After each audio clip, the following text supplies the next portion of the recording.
어디든 누구든 부르면 달려갑니다. 지금까지 없었던 신개념 이동식 시사 토크쇼. 우리가 몰랐던 그러나 우리가 알아야 하는 크고 작은 현안들을 콕콕 짚어봅니다. 시시콜콜 택시. 오늘의 주제는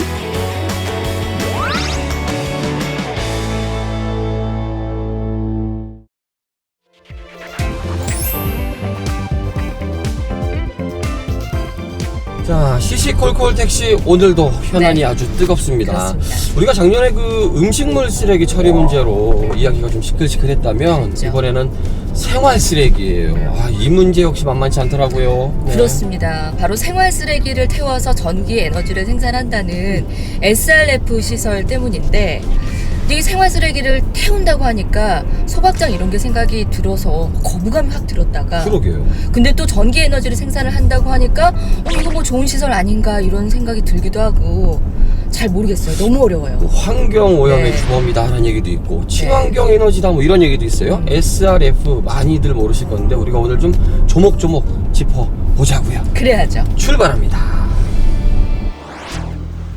포항시 각 가정에서 나온 쓰레기를 거대한 파쇄기에 집어넣고 잘 타는 순서대로 분류하면 고품질의 연료가 됩니다.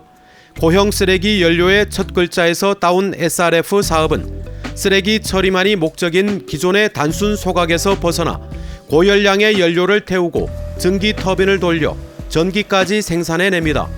포항시 생활 폐기물 에너지화 시설에서 생산되는 전기는 시간당 12.1메가와트, 4천 가구에 공급할 수 있는 양입니다. 주민 반발은 거세질 전망입니다. 지금까지도 악취로 고통받았는데 앞으로는 미세먼지까지 걱정해야 할 지경이라며 대책과 지원책을 요구하고 있습니다.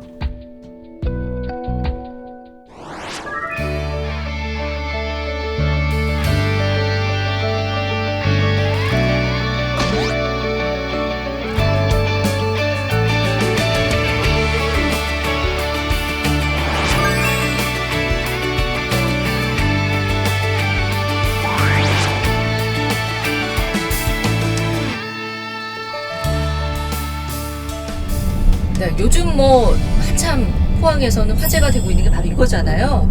SRF. 이게 도대체 뭡니까, 소장님? 그냥 쉽게 생각하면은 쓰레기로 만든 연료라고 보시면 됩니다. 그러니까 우리가 종량제 봉투가 있으면 종량제 봉투 안에는 온갖 쓰레기들이 다 들어가 있잖아요. 그래서 그 종량제 봉투 안에 들어가 있는 쓰레기 중에서 잘 탈 수 있는 쓰레기, 그러니까 특히 비닐봉투나 플라스틱으로 된 잘 탈 수 있는 쓰레기만 골라낸 다음에 그걸 잘게 부수거든요. 그렇게 해서 석탄을 대신하는 연료로 그냥 사용을 하는 거죠. 그래서 쉽게 생각하면 그냥 석탄을 대체하는 플라스틱 쓰레기 연료 이렇게 생각하시면 됩니다. 그러니까 이 기존의 쓰레기를 그냥 태우기만 했다면 이건 네. 태워서 에너지를 만든다 이렇게 생각하면 되는 거네요. 그렇죠. 이제 쓰레기를 태우면은 열이 나오니까 그 열을 이용해서 전기를 만들고 그다음에 그 열을 스팀으로 다시 이용하고 하는 그러니까 에너지를 회수해서 사용하는 시설인 거죠. 그게 에너지 양은 또 충분해요? 어느 정도인가요? 플라스틱이 석유에서 나온 거지 않습니까? 네. 그러니까 플라스틱에 태웠을 때 나오는 열이 석유를 태웠을 때 나오는 열량과 비슷해요. 그러니까 충분히 플라스틱만 잘 골라내면은 그 에너지의 양은 석유나 석탄 같은 그 화석 연료와 맞먹는 에너지를 생산을 하죠. 그러더라고요. 포항시만 하더라도 뭐 4천 가구가 쓸 수 네. 있다 뭐 이런 얘기도 있던데. 그거 뭐 잘 되기만 한다면 좋은 시설 같기도 하고. 그러게요. 그러면은 저는 또 이런 생각이 들더라고요. 그러면 이거는 쓰레기를 처리하는 시설인가? 아니면 에너지를 만드는 시설로 봐야 하는 건가? 우리가 이걸 어떻게 봐야 할까요, 소장님? 그러니까 두 가지 성격을 동시에 가지고 있는 거죠. 그러니까 기존의 쓰레기 처리 시설이 단순하게 쓰레기를 처리하는 그 성격만 가지고 있었다면 이거는 쓰레기를 태워서 나오는 열을 가지고 다시 전기를 생산하는 시설이기 때문에 에너지 시설로도 볼 수가 있는 것이죠. 그러니까 두 가지 성격을 다 가지고 있는 거죠.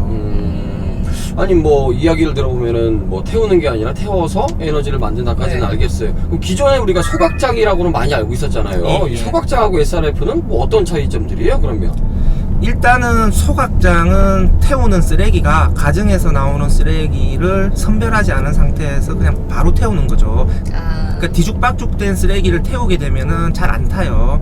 그러다 보니까 오염 물질의 배출량도 많아지게 되는 것이고 에너지를 회수할 수 있는 양이 좀 줄어들어요. 네. 그런데 잘 탈 수 있는 쓰레기만 선별해서 태우게 되면은 에너지를 회수할 수 있는 효율도 좋아지는 거죠. 그러니까 소각장에 비해서는 조금 더 개선된 그런 시설이다 이렇게 보시면 돼요. 포항은 네. 언제 SRF가 시작이 됐고 어떻게 시작이 됐는지도 좀 궁금해요. 포항시 자체가 매립지 문제가 굉장히 심각한 부족한 도시예요. 아니, 그러면 포항에서 그 쓰레기 문제가 얼만큼 심각했던 거죠? 매립지 공간이 예전에 부족해서 쓰레기를 매립지에 묻지 못하고 비닐로 포장을 해서 매립지에 쌓아두기까지 했었어요. 와. 포항시 입장에서는 쓰레기 관리의 위기 상황이었던 거죠. 그래서 처음에는 그 매립지 문제를 해결하기 위해서 소각장 건설을 추진을 했고요. 근데 소각장 건설을 추진하다가 이제 주민들 민원이나 반대 때문에 무산되고 소각장을 대체하는 시설로 SRF 발전 시설을 추진을 하게 된 거죠. 마침 부산 지역에 설치를 해서 운영하는 사례가 있었기 때문에 그 부산시 사례를 보고 이제 포항시에도 동일한 시설들을 추진을 하게 된 거죠. 결국은 매립지 부족 문제를 해결하기 위한 대체 수단으로 이제 SRF 발전 시설이 추진하게 된 거죠. 포항시 입장에서는 추진할 수밖에 없었던 이유도 있었겠네요. 결과적으로는 매립지가 없으니까. 그렇죠. 이제 매립지가 없어지게 되면은 쓰레기가 갈 곳이 없어지기 때문에 쓰레기 대란 사태가 발생을 하는 거거든요. 그래서 어쨌든 쓰레기를 처리할 수 있는 시설이 있어야 되니까, 그리고 매립지를 오랫동안 사용을 해야 되잖아요. 네. 그러니까 매립지를 오랫동안 사용하기 위해서는 쓰레기를 매립지에 바로 묻는 것보다는 태워서 에너지를 이용하고 남은 재를 그냥 매립장에 묻게 되면 매립장에 들어간 쓰레기 양이 10분의 1 수준으로 줄어들게 되니까 매립지를 10배 이상 오래 쓸 수 있게 되는 거잖아요. 가정에서 나오는 쓰레기를 매립해서 처리하는 포항시. 하지만 2030년까지 매립하도록 돼 있는 호동 쓰레기 매립장은 벌써 포화 직전 상황. 포항시의 매립장 부족 문제는 10여 년 동안 끌어온 골칫거리였습니다. 우리 시의 생활 폐기물 처리는 전량 매립에만 의존해 왔습니다. 호동 매립장 사용 기간이 2030년까지인데도 현재 매립률이 89%로 현재와 같이 계속 매립을 한다면 2020년, 즉 내년이 되면 매립장이 포화되어 더 이상 매립할 공간이 없어 생활 폐기물 처리에 많은 어려움이 예상되고 있습니다. 따라서 우리 시에서는 2008년부터 생활 폐기물 처리의 안정성과 에너지 회수를 통한 자원순환 사업의 구축을 위해서 에너지화 사업을 추진하여 왔으며, 무려 10년이나 걸려 완공된 포항시 생활 폐기물 에너지화 시설.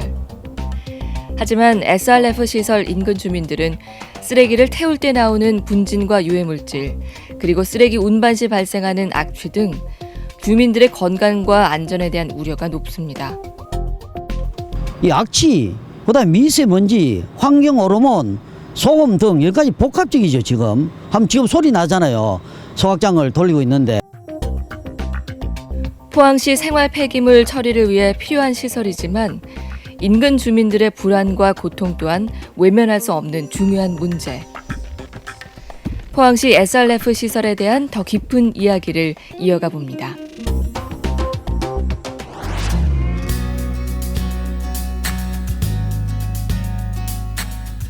근데 얘기를 들어보니까요, 이 SRF 시설이 쓰레기도 처리하고 또 에너지도 만들고 좋은 시설 같다는 생각이 드는데 어떤 게 문제가 되고 있나요? 그러니까 정부에서는 SRF를 제품이라고 홍보를 하거든요. 그리고 그 쓰레기를 태우는 시설이 아니라 제품을 태우는 시설이니까 이제 좋은 시설이다, 혹은 그 에너지 회수 시설이다, 뭐 재생 에너지 시설이다, 뭐 이렇게 지금 홍보를 하는데 주민들 입장에서 보게 되면은 결국은 구별이 안 되는 거죠. 그냥 종량제 봉투 쓰레기나 거기서 골라낸 그 물질이나 어차피 다 똑같은 쓰레기 아니냐 이렇게 생각을 하는 거고, 그러다 보니까 좋다라고 하지만 결국은 본질은 쓰레기 처리 시설이고 쓰레기 처리 시설이기 때문에 태우면 소각장과 같이 오염물질 나오는 거 아니냐. 그러니까 오염물질 나오니까 우리 주변 지역의 주민들한테 나쁜 영향을 미치는 거 아니냐. 당연히 그런 우려를 할 수밖에 없죠. 그 유럽 같은 경우에는 SRF 자체를 제품을 안 보거든요. 아, 그러면 어떻게 분류를 하나요? 유럽은 SRF도 여전히 쓰레기라고 봐요. 다만 소각장에 태우기가 조금 더 좋은 쓰레기 정도로 보거든요. 그래서 유럽에서는 SRF를 태우는 시설 자체가 다 그냥 쓰레기 소각 시설로 규제를 받아요. 근데 포항에 들어서는 시설은 SRF 열병합 발전소잖아요. 그러니까 네. 소각 시설을 안 보는 거죠. 법률에서 우리나라에서는 그냥 발전 시설로 SRF 발전 시설로 보는 거죠. 그러니까 폐기물 관리법에서 소각 시설에 적용되는 규제가 이 포항에 있는 SRF 발전소 시설에는 적용이 안 되는 거죠. 근데 아까 얘기를 듣다 보니까 뭐 비닐이라던가 플라스틱 이런 것들을 골라내서 잘 타는 것들을 태워서 연료를 만든다고 하셨잖아요. 네. 근데 뭐 제 짧은 생각으로 생각을 해도 플라스틱 비닐을 태우면 그 유해 물질이 엄청나게 나올 것 같다는 생각이 들거든요. 근데 그런 부분이 규제가 안 된다는 말씀이세요? 통상적으로 이게 쓰레기를 태웠을 때 나오는 대기 오염 물질에 대해서는 대기환경보전법에서 소각시설과 SRF 시설들이 똑같이 적용을 받습니다. 그런데 주민들이 사실은 쓰레기를 태운다라고 했을 때 제일 우려를 하는 것은 다육신이거든요. 가장 독성이 강한 물질이라고 생각을 하니까 다이옥신 관리와 관련해서 소각시설의 경우에는 1년에 2번을 측정을 해서 그 결과를 지자체에 공개를 하도록 되어 있어요. 그러니까 주민들이 알 수가 있는 것이죠. 근데 SRF 시설의 경우에는 의무사항이 아니에요. 공개를 하는 것들이. 그래서 주민들 입장에서는 다육신 측정이 제대로 되고 있는지 여부에 대해서 기준치 이내로 잘 배출되고 있는지 여부에 대해서 잘 모를 수가 있는 거죠. 그럼 이제 숨기려면 숨길 수 있다 뭐 이렇게 되는 건가요? 그렇죠. 실제 SRF를 태우는 시설 중에 한 곳에서 다이옥신이 과다 배출된 사례가 있어요. 어디에서요? 뭐 경상도 지역에 가까이. 예. 다이옥신 측정한 결과를 지자체에 공개를 안 한 건데 네. 나중에 알고 보니까 다이옥신 기준치를 초과해서 배출된 그 사례가 있으니까 이게 SRF 시설이 다이옥신 관리가 제대로 되고 있느냐, 제대로 되고 있지 않다라고 하는 이제 불신이 싹 튼 거죠. 이게 한번 국회 국정감사에서 문제가 된 적이 있었어요. 그랬군요.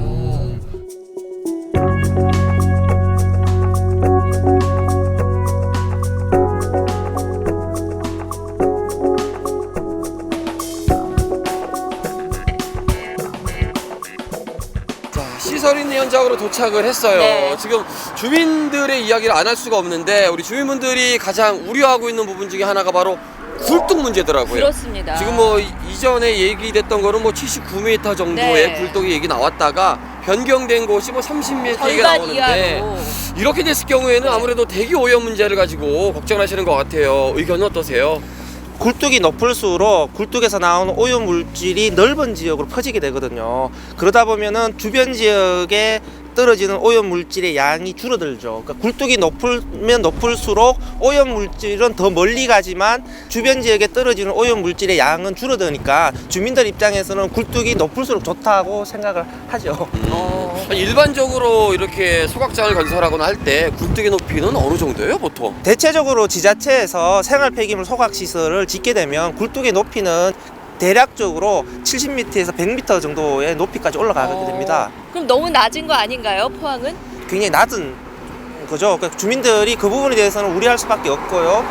그렇기 때문에 오염물질 배출에 대한 감시와 통제가 다른 시설보다는 2배 이상의 노력이 더 필요하겠죠. 우리 시에서는 생활 폐기물 에너지화 사업을 추진을 위한 관계기관인 해군 제6항공전단과 협의 결과 비행안전구역 내 제한 고도로 인하여 건물 높이를 66m 이하로 가능하다는 통보를 받고 굴뚝 높이를 34m로 조정하여 설계에 반영하였습니다. 굴뚝 높이가 낮은 것을 보완하기 위하여 질소 산화물과 다이옥신을 추가 제거하는 SCR 설비를 추가 설치하여 특히 주민들이 우려하는 오염물질인 다이옥신의 경우에는 법정 기준은 0.1 나노그램입니다만은 설계 기준은 10배를 강화하여 0.01 나노그램으로 강화 조치하였습니다.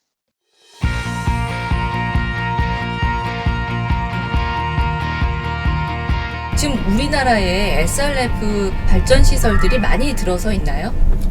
원래 그 정부의 허가 신청을 해서 허가를 받은 곳은 한 30곳 정도 있어요. 예. 그런데 그 전국에서 이제 주민 민원들이 발생을 하고 있기 때문에 실제 사업이 추진이 안 되고 있어요. 그래서 30곳을 허가는 받았지만 실제 지어져서 가동 중인 시설은 몇 곳 안 됩니다. 이런 이야기를 들었어요. 지금 뭐 쓰레기를 소각을 하는데 우리 포항 지역의 쓰레기만 소각을 하는 것이 아니라 타 지역의 쓰레기도 소각을 네. 한다. 이거는 또 무슨 얘기예요? 지금 어쨌든 그 전국의 모든 지자체에서 쓰레기가 발생을 하지 않습니까? 네. 그러면은 지자체별로 다 시설을 짓게 되면은 효율적인 운영이 안 된다고 보는 거죠. 그래서 광역 시설을 지어라. 그러니까 지자체별로 몇 개 지자체를 묶어서 그 지자체를 처리할 수 있는 시설을 지어라. 이렇게 광역 시설을 지어야만은 그 시설 설치에 대한 국고 보조를 해주겠다. 이게 정부 방침이에요. 그러다 보니까 이제 포항 지역 같은 경우에도 포항 지역 쓰레기뿐만 아니라 그 인근에 있는 지자체의 쓰레기까지 같이 태우는 시설들을 설치하게 되는 거죠. 그러니까 주민들 입장에서 보게 되면은 타 지자체 쓰레기까지 들어오게 되니까 시설 용량이 더 커져 버리게 되는 거죠. 그렇죠. 우리 집 앞에 쓰레기를 치워가지고 나오는 연기나 매연도 싫은데 그러니까요. 타 지역 것까지 우리가 대신해줘야 되냐 이런 불만이 나올 수밖에 없어요. 이게 보조금이 사실은 또 중요한 문제 중에 하나예요. 그렇죠. 우리 세금이기 네. 때문에. 근데 이게 일반 소각장하고는 또 다른 측면으로 봐야 된다는 얘기가 있더라고요. 어떻게 달라요, 보조금 운영이? 일단은 종량제 봉투를 처리를 해주는 거잖아요. 그래서 지자체로부터 쓰레기 처리비를 받는 거죠. 다음에 태워서 전기가 생산되니까 전력을 판매한 수입이 생기는 거고요. 그리고 폐기물을 태워서 전기를 생산하게 되면은 우리나라에서는 이걸 재생에너지로 봐요. 물론 작년 12월에 법률이 개정되어서 폐기물을 태워서 발생시키는 전기는 재생에너지로 보지 않는다라고 지금 법률은 바뀌었는데요. 이제 포항은 법률이 개정되기 전에 예. 사업을 추진해서 시설을 지었기 때문에 포항에서 쓰레기를 태워서 전기를 만들게 되면은 이 전기는 재생에너지로 봐요. 우리나라에서는 어쨌든 그 재생에너지를 생산하는 시설 자체가 경제성이 부족해서 별로 시설들이 안 들어선다고 보기 때문에 적자가 발생하는 부분에 대해서 보조금을 통해서 적자를 보존해주면서 재생에너지 시설들이 많이 들어서게 정부에서 촉진을 한 거거든요. 그래서 SRF 발전 시설도 이제 정부에서 보조금을 주면서 전국에 많이 들어서게끔 정부가 독려를 해온 거죠. 주민들 입장에서는 쓰레기 소각 시설에 대해서 정부가 보조금을 주면서까지 그렇게 설치를 독려를 하니까 이렇게 SRF 시설들이 많이 들어서게 된다라고 불만을 가지게 되는 것이죠. 그리고 외국의 사례를 보더라도 쓰레기를 태워서 생산하는 전기를 재생에너지로 분류를 해서 보조금을 주는 사례가 없거든요. 그러니까 우리나라에서만 이 쓰레기 태우는 시설에 보조금을 주는 거니까 주민들 입장에서는 더더욱 불만을 가질 수밖에 없죠. 아니 왜 뭐 원전도 그렇고요. 뭐 우리 집 앞에 뭔가 안 좋은 것들이 들어올 때는 주민들을 위해서 지원을 다양한 지원 해야죠. 사업들이 있는데 예. 그거는 법적으로 규제가 돼 있는 부분은 없나 보죠. 폐기물 처리 시설이면, 그러니까 소각 시설이나 매립 시설이면 폐기물 처리 시설 지원 등에 관한 법률이 있어요. 그 법률에 따라서 폐기물이 들어오는 양만큼 발생하는 수익의 일부는 주민들한테 의무적으로 지원을 해줘야 돼요. 그리고 주민들이 그 시설들을 감시할 수 있는 감시권도 보장을 해주거든요. 그런데 SRF 시설은 폐기물 처리 시설이 아니거든요. 그래서 그 폐기물 처리 시설 지원 등에 관한 법률에 적용을 안 받아요. 지원을 해야 할 의무가 없는 건가요, 그러면? 그렇죠. 그러니까 법적인 의무는 없는 것이죠. 그러니까 SRF 시설 운영을 하게 되면 쓰레기 처리 수입도 발생을 하고 전기 판매 수입도 발생하고 심지어 보조금도 받게 되는데 그 수익이 지역사회와 주민들과 공유가 안 되는 거죠. 법적으로는. 그래서 이 부분은 좀 제도 개선이 필요해요. 그래서 SRF 발전 시설의 경우에도 그 발생하는 수익의 일부는 지역의 주민들과 같이 공유할 수 있는 그런 법적 제도를 만들어줘야 돼요. 주민들 입장에선 그러겠어요. 네. 아니 뭐 매연이나 미세먼지들은 내가 다 맡고 있는데 세금은 세금대로 들어가면서 우리에 대한 지원은 하나도 없다. 좀 분통 터질만 하네요. 속상할 만하죠. 그러게.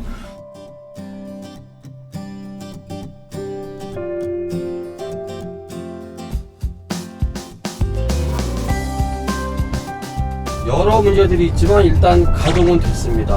어떻게든 우리가 옆에서 잘 지켜봐야 될 것 같기도 하고 한데 이 문제 앞으로 어떻게 좀 우리가 좀 잘 슬기롭게 해결해 나갈 수 있다고 보세요? 일단은 쓰레기 관리를 위해서는 불가피한 시설이거든요. 그래서 시설의 설치와 가동은 반드시 필요한 사항이고요. 그렇다면 이 시설들을 어떻게 잘 운영할 거냐라고 하는 것이 관건이 될 것 같습니다. 그래서 두 가지 측면에서 좀 볼 필요가 있다고 생각을 해요.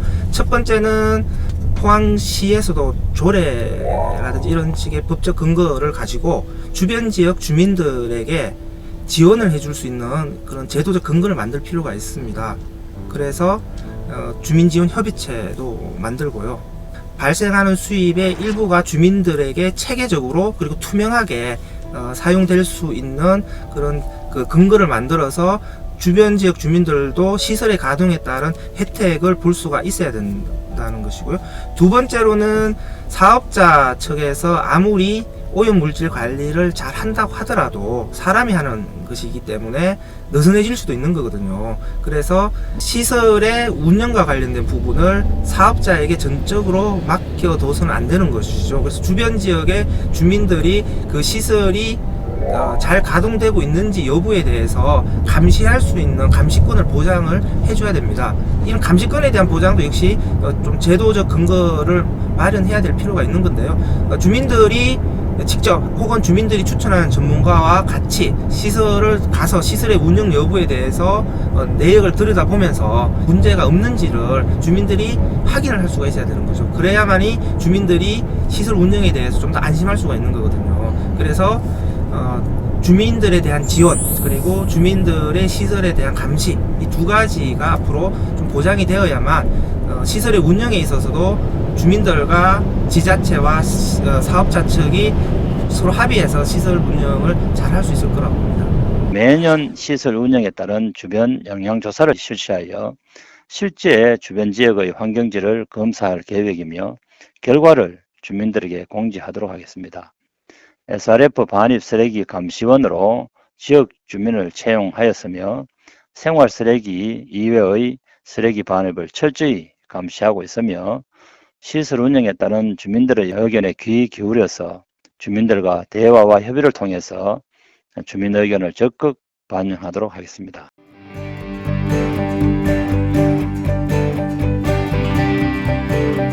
우리 시민들은요. 네. 그럼 이제 앞으로 이 가동되고 있는 이 SRF를 어떻게 좀 바라보고 지속적으로 좀 신경을 써야 될까요? 어떻게 생각하세요? 일단은 쓰레기 문제 전체를 좀 시민들도 관심을 가질 필요가 있다라고 생각을 합니다. 결국은 쓰레기는 줄이고 재활용을 많이 하는 게 최선인 거거든요. 그래서 시민들이 쓰레기를 줄이고 분리배출을 잘해서 재활용을 잘하게 하는데 일단은 많은 실천들을 해주셔야 되는 거고요. 다음에 불가피하게 가동되는 이 시설에 대해서도 시민들이 좀 관심을 가지고 잘 가동되도록 주변 지역 주민들의 그 감시도 중요하지만 시민 전체의 감시도 또 중요한 거거든요. 그래서 이 시설들이 잘 가동하도록 시민들 전체가 좀 관심 있게 지켜볼 필요가 있을 것 같습니다. 그래요. 맞습니다. 10년이에요. 드디어 아, 가동이 됐고 네. 이제 우리 옆에 어쨌든 자리매김하고 있어요.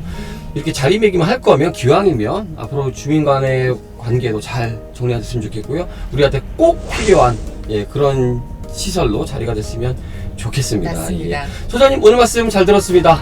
감사합니다. 고맙습니다.